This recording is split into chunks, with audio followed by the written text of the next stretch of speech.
എനിക്കിന്ന് രാവിലെ ജന്മാല കഴിഞ്ഞ് മാതാവിൻ്റെ അവിടെ നിൽക്കാൻ പോയി കഴിഞ്ഞപ്പോൾ മുല്ലപ്പൂവിൻ്റെ സുഗന്ധം കിട്ടിയിരുന്നു.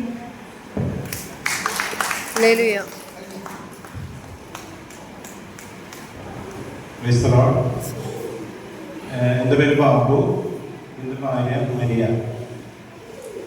മാർച്ച് 3-ാം തീയതി വരാപ്പുഴയാണ് ഞങ്ങളുടെ വീട്.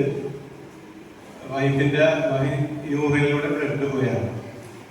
അപ്പോൾ അടുത്ത ഹോസ്പിറ്റലിൽ കാണിച്ച് കഴിഞ്ഞപ്പോൾ അവർ യൂറിൻ ടെസ്റ്റ് ചെയ്തപ്പോൾ പറഞ്ഞ് അത് യൂറിനിൽ ബ്ലഡിൻ്റെ ആവശ്യമൊന്നും കാണുന്നില്ല, ഒരു സ്കാൻ ചെയ്യാൻ പറഞ്ഞു. സ്കാൻ ചെയ്തപ്പോൾ കിഡ്നിയിൽ ഒരു 10 സെൻറ്റിമീറ്ററാണ് ഒരു പിരിവ് മുഴയാണ്. അപ്പോൾ സ്കാൻ ചെയ്ത ഹോസ്പിറ്റൽ ഡോക്ടർ പറഞ്ഞ് ഉടനെ ഇതെടുത്ത് കളയണം, അല്ലെങ്കിൽ സ്പ്രെഡ് ആവുമെന്ന്. അങ്ങനെ ഞങ്ങൾ മെഡിക്കൽ ട്രസ്റ്റ് ഹോസ്പിറ്റലിൽ കാണിച്ച് നെഫ്രോളജിസ്റ്റിനെ കാണിച്ച് വയറ് CT സ്കാൻ ചെയ്യാൻ പറഞ്ഞു.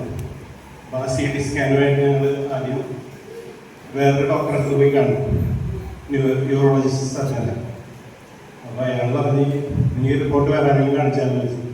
ഞാൻ പറഞ്ഞ അയാൾ കാണിച്ചിട്ടില്ല, ഡോക്ടറാണ് ആരെങ്കിലും കാണിക്കണമെന്ന് പറഞ്ഞു.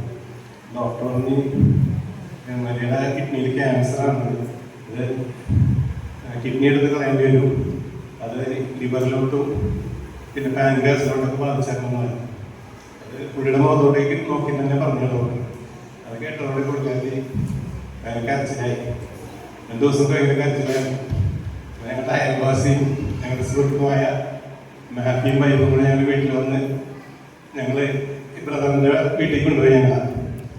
അങ്ങനെ ബ്രദർ അവിടെ വന്നപ്പോൾ ഞങ്ങളോട് പറഞ്ഞൊരു വചനം വിശുദ്ധ യോഹന്നാന്റെ സുവിശേഷത്തിൽ 6-ാം അധ്യായത്തിന്റെ 62-ാമത്തെ വാക്യമാണ്. ആത്മാവാണ് ജീവൻ നൽകുന്നത്, ശരീരം ഒന്നിനും ഉപകരിക്കുന്നില്ല. ഞാൻ നിങ്ങളോട് പറഞ്ഞ വാക്ക് ആത്മാവും ജീവനുമാണ്. എന്തോ എനിക്കറിയാൻ പാടില്ല, പുള്ളിക്കാർക്ക് അതിനുശേഷം ഭയങ്കര സന്തോഷത്തോടെയായിട്ടാണ് പിന്നെ തിരിച്ചു പോകുന്നത്. പിന്നെ പുള്ളിക്കാർക്ക് കരഞ്ഞിട്ടില്ല. ഈ ഓപ്പറേഷൻ കഴിഞ്ഞ് ഇതുവരെ പുള്ളിക്കാർക്ക് കരഞ്ഞിട്ടില്ല. അതിനുശേഷം ഞങ്ങൾ മെഡിക്കൽ ടെസ്റ്റ് അഡ്മിറ്റായി ഓപ്പറേഷൻ ചെയ്ത് ഒരു കിഡ്നി എടുത്ത് മാറ്റി ഒരു തേങ്ങയുടെ അത്ര വലിപ്പമുള്ളൊരു മുഴയായിരുന്നു. ബയോപ്സി കഴിച്ച് അപ്പോൾ ഡോക്ടർ ഞങ്ങളോട് ഡിസ്ചാർജ് വന്നപ്പോൾ പറഞ്ഞ് നിങ്ങൾ 2 ആഴ്ച കഴിഞ്ഞ് വരുമ്പോൾ ബയോപ്സി റിസൾട്ടും അതോടൊപ്പം തന്നെ ഒരു പെറ്റ് സ്കാനും ചെയ്യണമെന്ന് പറഞ്ഞു. അങ്ങനെ 2 ആഴ്ച കഴിഞ്ഞ് ഞങ്ങൾ ഡോക്ടറെ കാണാൻ ചെന്നപ്പോൾ പെറ്റ് സ്കാൻ ചെയ്യാൻ വേണ്ടി ഞങ്ങൾ കയറിയ അവസരത്തിൽ ആ സമയത്ത് കുടിക്കാൻ കയറിയ അവസരത്തിൽ ഞാൻ ബ്രദറിനെ വിളിച്ചിട്ടുണ്ടായിരുന്നു. ബ്രദർ ആ സമയത്ത് ഞങ്ങൾക്ക് വേണ്ടി ശക്തമായിട്ട് പ്രാർത്ഥിച്ച് അതിനുശേഷം ആ റിസൾട്ടുമായിട്ട് ഡോക്ടറിൻ്റെ അടുത്ത് വന്നപ്പോൾ ഡോക്ടർ പറഞ്ഞ് ബയോപ്സിയിൽ ക്യാൻസറിൻ്റെ എന്തെങ്കിലും, പക്ഷേ അത് ശരീരത്തിൽ നിന്ന് എടുത്തു കളഞ്ഞപ്പോൾ പോയി.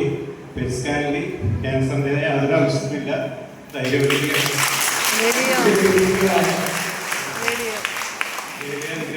ദൈവത്തിൻ്റെ കൃപയായി വചനത്താൽ ആ ദിവസങ്ങളിലൊക്കെ ഇപ്പം വചനം വായിക്കുകയും മാതാവിനോട് ശക്തമായിട്ട് പ്രാർത്ഥിക്കുകയൊക്കെ ചെയ്തുകൊണ്ടിരുന്നിച്ച് വളരെ വലിയൊരു അനുഭവമായിട്ടാണ് എൻ്റെ ജീവിതത്തിൽ ഇത് മാറുന്നത്. അത് വരുമ്പോൾ വളരെയധികം പ്രയാസത്തിലായിരുന്നു എന്ന് പറയുന്നത് നിരാശക്കാർക്ക് ഏറ്റവും. അപ്പോൾ ഈ കൊണ്ടുവന്നാണ് ഭയങ്കര വിശ്വാസമുള്ളവരാണ്.